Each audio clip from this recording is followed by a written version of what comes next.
take a few minutes and talk about the gear. Over the years, a lot has changed. I've refined some things, gotten rid of some things, and tweaked a bit. I think it's definitely worth taking a few minutes to go over the updated gear list. All right, so the first thing I want to talk about is my tripod. This is a Really Right Stuff TVC 33, and as you can see, it's pretty big. It extends out to a rather decent height. I almost want to say it's too big for most shots indoors, but it's a good balance between a tripod that you can use inside and one that you can use outside. I recommend that you get a tripod that comes to about eye level. That way you're not always hunched over, you're not always on your tippy toes, something that's comfortable for you to use. I'm a taller guy, so again, I've gone with a bit of a bigger tripod. You'll also notice that it's carbon fiber. This helps with dampening vibrations a little bit, and it's really helpful when you're going to be doing a lot of shooting and compositing. When you're using a metal tripod, it might bounce around a bit more. Your frames might not line up perfectly when you go to put them together in Photoshop. I also have a extendable center column. This is also one thing that you need for architectural photography. It's very useful because once you think you get the height right, you're definitely going to be making fine adjustments. As the frame changes, as you stage things, you want to go up and down just a couple inches, and it's a complete waste of time to have to mess with the level and mess with the legs every time. You just want to change the height of your tripod just by an inch or two. So center column is absolutely worth the investment. On top of this, I have a Arca Swiss Cube, the C1 Cube head. This is basically the Bentley or Rolls-Royce of tripod heads.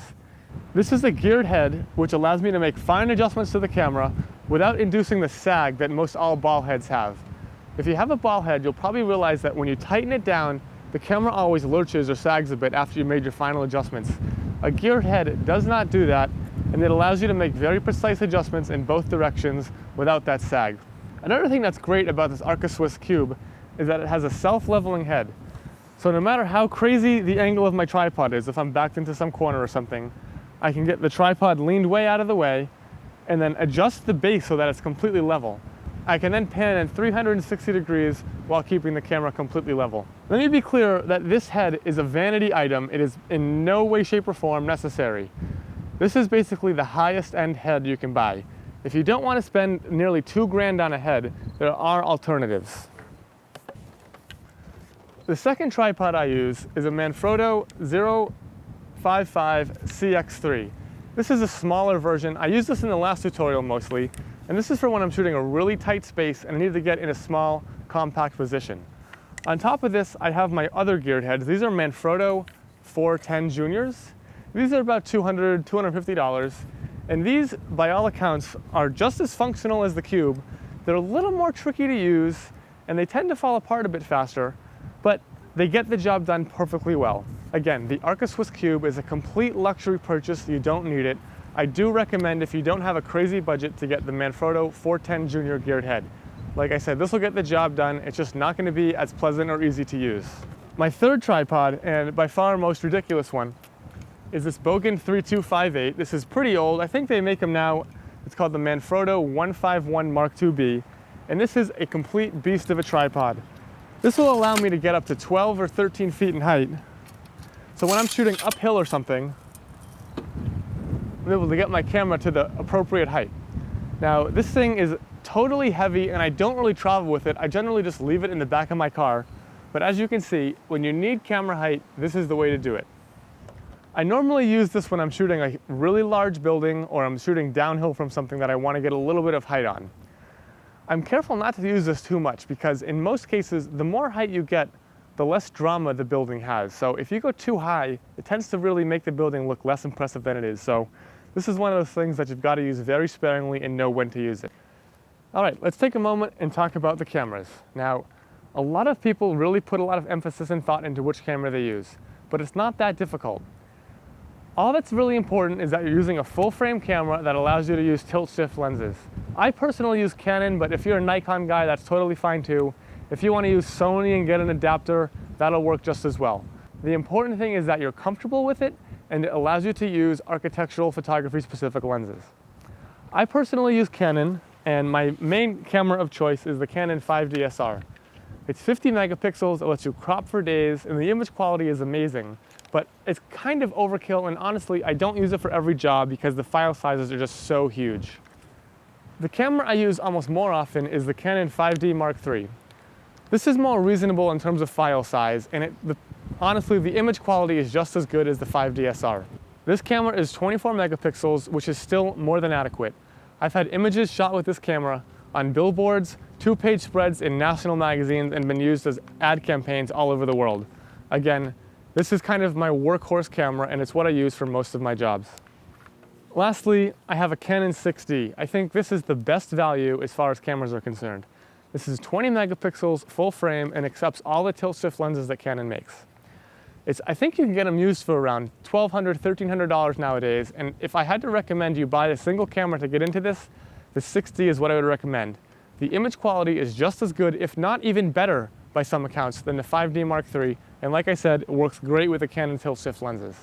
This is my third camera and usually stays in my bag as a backup or a secondary B camera. I might use this at twilight when I have my main camera shooting the money shot of the house, and this will be doing a secondary angle at the same time. So while this may not be shooting a picture that is as important as the one the 5D Mark III or the 5DSR is on, I'm fully confident in this camera's capabilities to produce a great image. For this tutorial, since I'm going to be giving you guys the raw files and I don't want it to take an hour to transfer each picture, I'm going to be using the 5D Mark III the most. Like I said, it's still a workhorse and 24 megapixels is more than adequate. So let's take a minute and talk about lenses. For this tutorial, we're going to be photographing architecture, so that means we're going to have the right lenses. In that case, those are the tilt-shift lenses. Like I said, I'm a Canon guy. I use Canon mostly not because their cameras are great or anything, but because they have the best lenses for photographing architecture. They have a 17, 24, 45, and 90.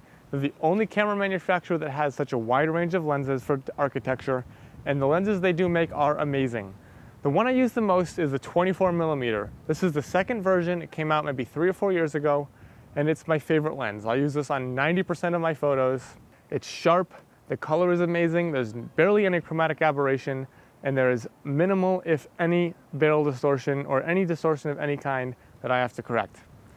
Again, this is the most used lens in my bag, and you will see throughout this tutorial that most of the time we're going to be using this lens. What makes tilt-shift lenses so great for architecture is that there's so much that you can do with them that you can't do with a conventional lens. I can choose a perspective and then change it to alter the field of view so that my vanishing point stays in one place, but my frame moves to an entirely different place. This will allow me to create compositions that are otherwise impossible, and throughout this tutorial, we'll show you the advantages of owning a tilt-shift lens. Another lens that I use fairly often is the 17mm tilt-shift. This is a bit trickier to use than a 24 because it's so wide. I might use this on about 5% of my shots, but when I use this, it is completely invaluable and irreplaceable. You need to really be careful when using this because it's so easy to distort the edges of the frame, but the compositional opportunities that it opens up when used correctly can be amazing. Similar to the 24mm, this has almost no barrel distortion to speak of and is an incredible lens with low chromatic aberration and great sharpness. If you don't have the 17mm tilt shift or are using Nikon, a wider lens like an 11-24 might be helpful, but again, you've got to be very careful with your composition to ensure that nothing gets too distorted. This is something that I don't use often, but when I do use it, there's really no other option to do what it does. Two other lenses that I use are the 45mm tilt shift and the 90mm tilt shift. I use these fairly rarely, but of the two, I'd say I use the 45 more. This comes out a lot when I'm shooting details of interiors and really graphic, interesting shots. The 90 I might use when I have to back up really far or shoot a context shot of a home in a landscape. Again, these are great lenses with little distortion and minimal chromatic aberration. Something that I use with the tilt shifts is the 1.4 extender. Unfortunately, I don't think this works with Nikon, but Canon lenses allow you to use a focal length multiplier, a teleconverter right here, to add 1.4 times the focal length of whatever lens you're using. This turns a 17 into a 23.5, a 24 into about a 36mm lens, and on and on and on. So between those 4 tilt shifts and this teleconverter, I can pretty much get any focal length I need turned into a tilt shift lens. This is completely amazing for architectural photography, and it's almost impossible for me to use a conventional lens after having such a wide scope of focal lengths available to me. The last 2 lenses I use are 24-70 f4 and a 50mm 1.4. I use the 24-70 mostly for scouting and just for framing up a shot before I put the camera on a tripod and lock in my composition.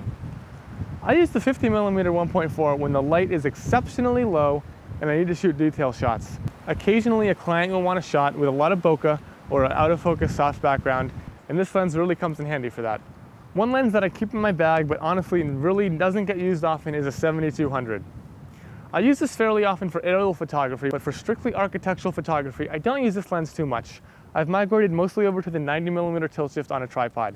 This is really heavy and cumbersome, so for the most part, it sits in the bag, but I do take it out on occasion for aerial photography. So now that we've covered the lenses, let's go on and talk about a few accessories. This is a Hoodman loop. When you're shooting exteriors during the day, and you need to be able to focus and see the back of the camera, this is an amazing little tool. I personally think it's preposterously overpriced. It's like $90 or $100, but it allows you to see the back of the screen in perfect clarity and focus with live view without making any mistakes. When the sun is beating down on you, you know how hard it can be to see the little camera LCD. This makes it so much easier to see the LCD, focus, and make sure you have the framing that you want. Luckily, most of the time I'm shooting indoors or at low light outside.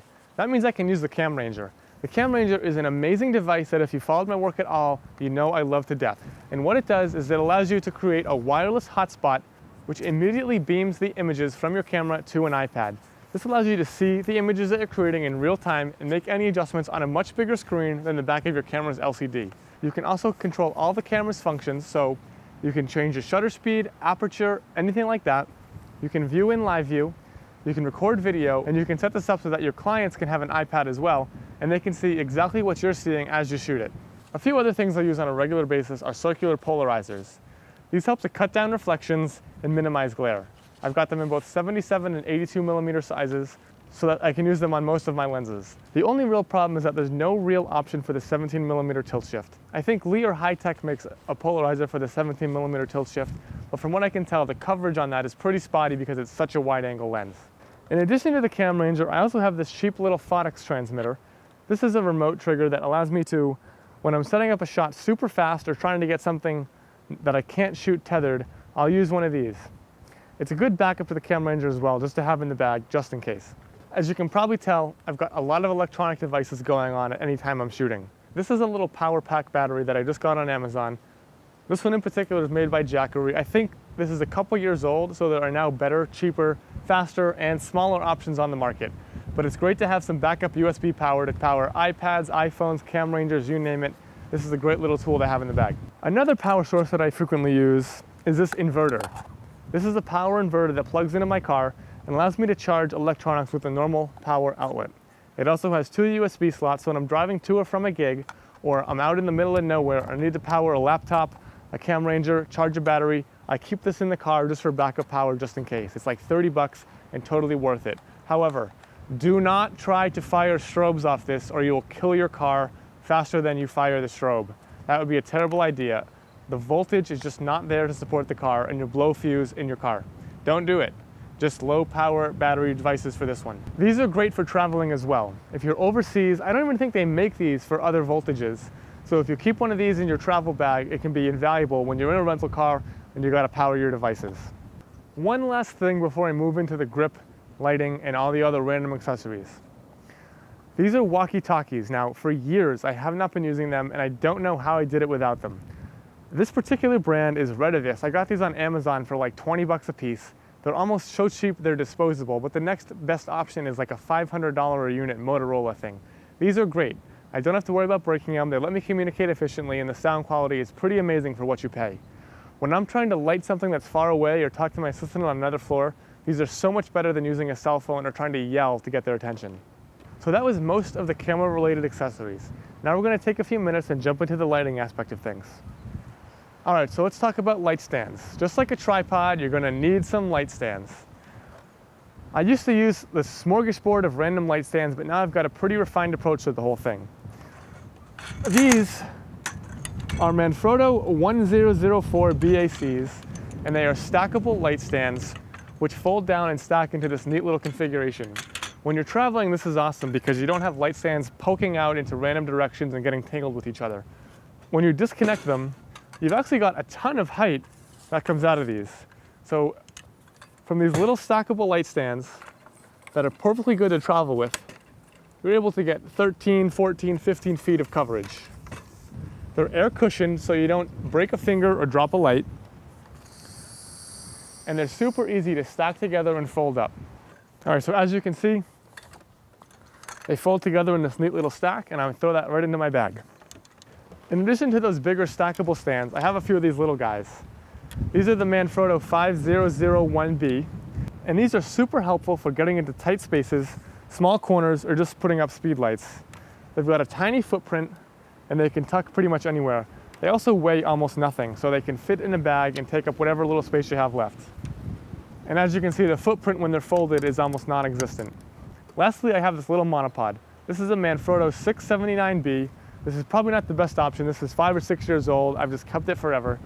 This lets me paint light with a speed light or put this in a tight space where a conventional light stand wouldn't usually fit. So again, almost no footprint, takes up no room. Good to have in the bag just in case you need it. So now that we have our stand, let's talk about the lights themselves. These are Yongnuo YN562 lights. These are like $50 on Amazon or eBay. And again, they're so cheap they're almost disposable. I used to use Canon speed lights, but at $400, $500, $600 a pop, that was insane compared to the price of these. These put out just as much power and give me full manual control, which is all that I really need. They have a great optical sensor so that they can fire on their own without a pocket wizard or transmitter of any kind. They also have a PC sync cord if your optical slave is too far or not firing. Speedlights are great, except sometimes they're just not powerful enough. This is a Profoto D1. This is a 1000 watt monolight, and this is my light of choice. Pretty small, relatively light, completely self-contained, and puts out an enormous chunk of light. If I'm trying to fake sunshine coming in the window or light up a whole facade of a house or a building, this is the light I'm going to use.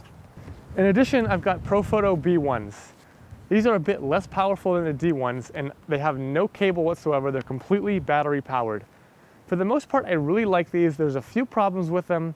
They don't travel so well, and they're a bit finicky, so you really have to take care of them. But on the whole, I think these are a much better alternative than lugging around battery packs and heads when you can get a completely self-contained monolight. This is all there is to it, right? There's no cable, there's no battery pack, super easy to use.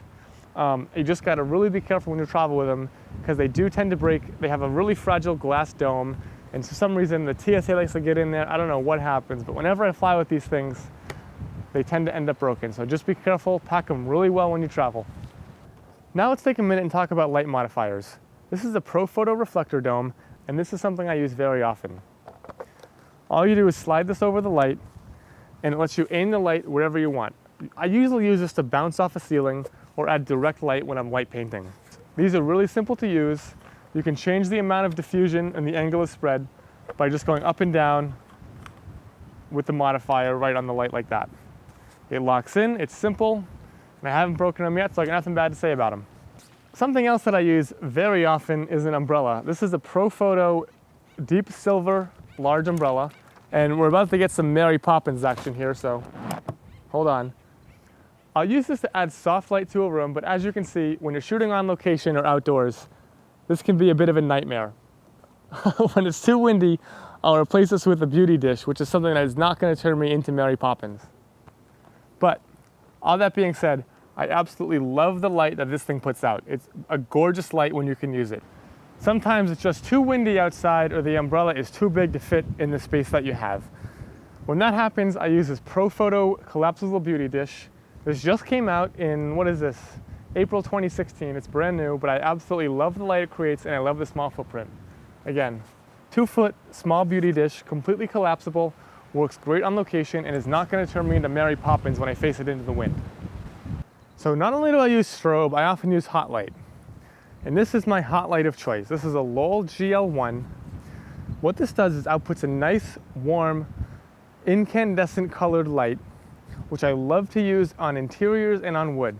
This light matches most interior lighting, so it has a very warm tungsten feel, and I love how I'm able to add a nice, glowy, soft mood light to all of my compositions. I'll use this, like I said, very frequently on wood, on twilight exteriors, and just for adding a little bit of detail light that I can composite in. This is like a $700 light, and for that price, the build quality isn't that amazing, but I haven't found an alternative that works quite as well. Other than the build quality, it's a pretty solid product. The battery lasts long enough to use all day. It's very intuitive, and you got plenty of power for adding little hotspots just where you need them. So this is the Profoto Air Remote. And most of you have been wondering why I switched from Pocket Wizard to Profoto. Like I said, this is the Air Remote. It just works. With Pocket Wizard, I had 10 different kinds of Pocket Wizard on 5 different kinds of light, different systems. It was always acting up. It would never cooperate perfectly. There was always some kind of problem with it. With the ProPhoto system, everything is the same system. It just works. I can control the power right from the camera without going to the light, and I've never had a more reliable system. So you can probably tell it's super windy out here. I almost just got blown away opening up that umbrella. And that's why I carry a bunch of sandbags. I got these at Sammy's Camera here in LA. They're like 15 bucks a piece. They're all pretty much the same, but I highly recommend that you invest in a bunch of sandbags. These are super heavy and don't travel so well, so I usually don't really fly with them because they add up and they just add a ton of weight and the baggage fees go up. I just leave these in my car for when I'm shooting outside on days like today, and I want to ensure that my lights don't blow over. This is also super helpful for sandbagging your tripod on windy days to make sure everything stays rock solid and steady.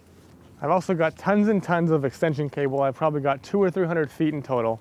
And this is just something to have in the bag because you never know where you're going to be shooting or where you're going to need light. If you need to run cable way out in the middle of nowhere, either to add light or charge your devices or your computer or your phone or whatever, can't beat it. 15 bucks at Home Depot, enough said. Sometimes it's not about just adding light, but also removing light. I have a variety of scrims and blackout cloth. This is solid black duvetine here. And what this is just used for blocking light. Annoying reflections, white behind me that flattens out the scene. I will clamp this up. I'll just put it on regular light stands and let it do its thing. All I'm doing with this is blocking out light. You can go to a craft store and buy this, or you can buy the real stuff from the Hollywood stores. It's gonna be crazy expensive, but I highly suggest you get some type of light blocking material so that you can not only add light, but you can remove light and have complete control over how you're shaping the light of your scene. In addition to the straight blackout cloth, I also have these are called butterfly nets, and they come in various sizes and densities. This is a one-stop butterfly net. I think I got this from Matthews Studio Equipment, and this is an 8x8. Again, I'll just put this up over a window to knock it down by one stop. You can see right through it. All it's going to do is knock down your light just a little bit. So again, you can have better control and sculpt the light of your scene to exactly how you need it. One more modifier that I use that's similar to the black cloth and scrim are these cards. I have black and white cards in all sorts of sizes. They pack down small enough to fit into my travel gear. You can tape them together to get bigger or smaller sizes. But these, they're like 50 cents at craft stores. And what I use these for is bouncing light when there's no white ceiling or white wall to bounce off of. If you bounce a light off a red wall, everything in that room is going to turn red. But if you set this up and bounce your light off of this instead of the red wall, you're going to get accurate color, and it's going to be so much easier to fix that in post. On the other side, I have black. This serves the same function as the blackout cloth for removing reflections, blocking light that's coming into the camera and causing flare, stuff like that. So these are super useful to have. They cost almost nothing. You should definitely go pick some up if you don't have them yet. These are A-clamps and suction cups. These are just your standard Home Depot $1.99 A-clamps. You can get them at almost any home improvement store. I've got big ones. I've got small ones. These are really helpful for putting up those scrims and blackout cloth. And the little ones are also very useful for clamping fabric when you're shooting a bed or something and you need to make it look very tight, or a pillow. You want to clamp that fabric down and make sure there's no wrinkles in it. I've also got these suction cups where I think I got these at Home Depot as well. So when you're trying to scrim a window and there's nothing to clamp to, these suction cups have little hooks on them. You can put your scrim up on a window and you can ensure that it won't go anywhere. So between these, the clamps and the suction cups, I can put up light blocking cloth pretty much wherever I need to. When we're talking about lighting, as you know, it's not just about adding light, but also removing light and altering the light. Sometimes you come to a house and the lights that in the scene are way, way too bright. I carry an actual Pelican case around that has light bulbs inside of it. These are fluorescent and incandescent bulbs that are 15 watts and 9 watts, depending on the power that I need. And again, these are just little, almost microwave bulbs.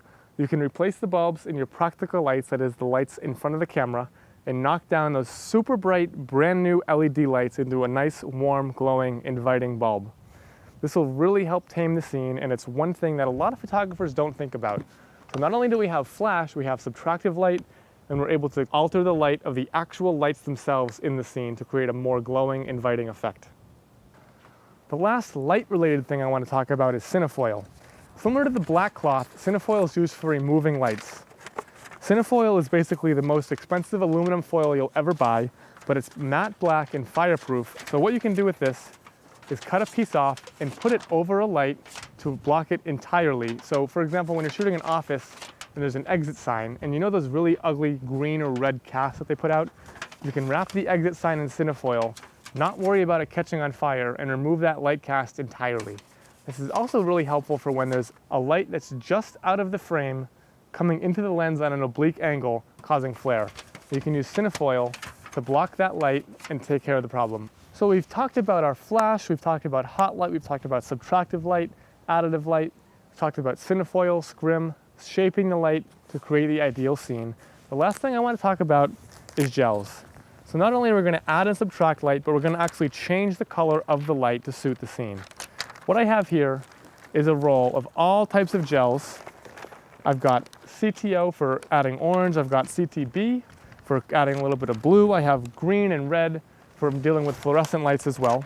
And these go over your flash or over your light, and they change the color of the light that is being outputted to match that of the other lights in the scene. So as you can see here, here's a piece of what looks to be half CTO or quarter CTO, that is half color temperature orange.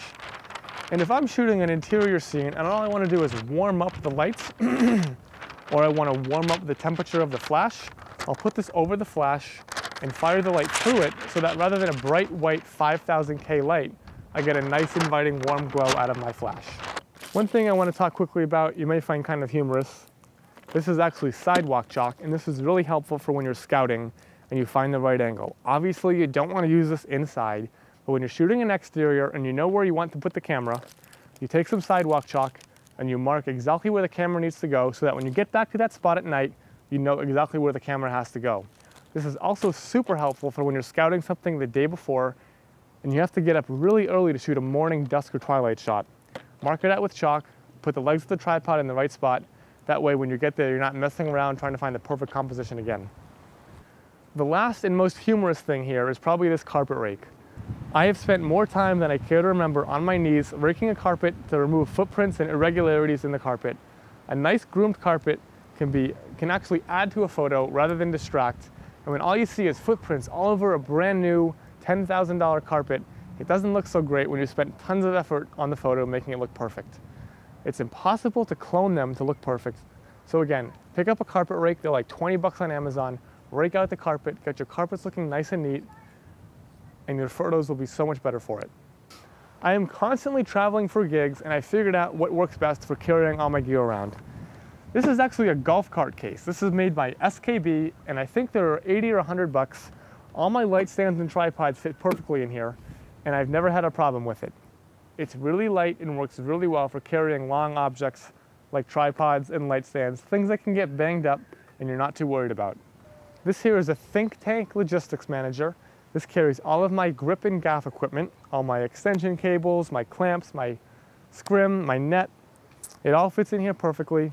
In addition, I carry all my charging, my cables. I've had really good luck with Think Tank gear. It is extremely expensive, but totally worth the investment. I have nothing bad to say about it whatsoever. For transporting my lights, I use Pelican cases. These are super heavy and pretty annoying, and it hurts like hell when you run your foot over, but there really isn't a better option for carrying expensive lighting gear around. You can get the foam cutout ones or the soft dividers. I personally like the dividers, but I know some guys like the foam. They are completely bulletproof. These things have gone around the world and back, and while they're, like I said, they're heavy and they're kind of cumbersome, they're going to protect your gear as best as you possibly can have it protected. So that is pretty much all the gear I use on every gig. It comes with me on everything I shoot, no matter how big or small, no matter how far away or how many planes, trains, or cars I have to take to get there. It can seem pretty overwhelming, but once you see how everything is used, it'll all make a lot of sense. It's honestly also pretty simple. The only thing that you have to worry about is learning how to control the light, and with all the gear behind me, I'm pretty much able to do anything I want at any location. For more information about every piece of gear that I use, check out the link below where I have in-depth descriptions of everything here behind me. Keep in mind, you don't have to have all of this gear, but it is super helpful. You can get away with a lot less, but you're gonna miss out on some control, and you might not be able to make exactly the photo you have in mind. we're going to be going over a lot of location and Photoshop techniques to get the best results possible with whatever gear that you have. As you can see in the Photoshop sections to come, there is a lot that we can fix in post. However, I believe in getting the best possible picture in camera and then only using post to tweak it as much as you need to. If I can get something on location, I'd rather get it on location, make sure it's perfect to save me an hour in front of the computer. Even though I love Photoshop and love what it can do, I still want the best possible picture in the camera. All right guys, so I hope that was helpful. If you have any questions, again, check out the link below. It will explain everything in great detail, what I use and how I use it.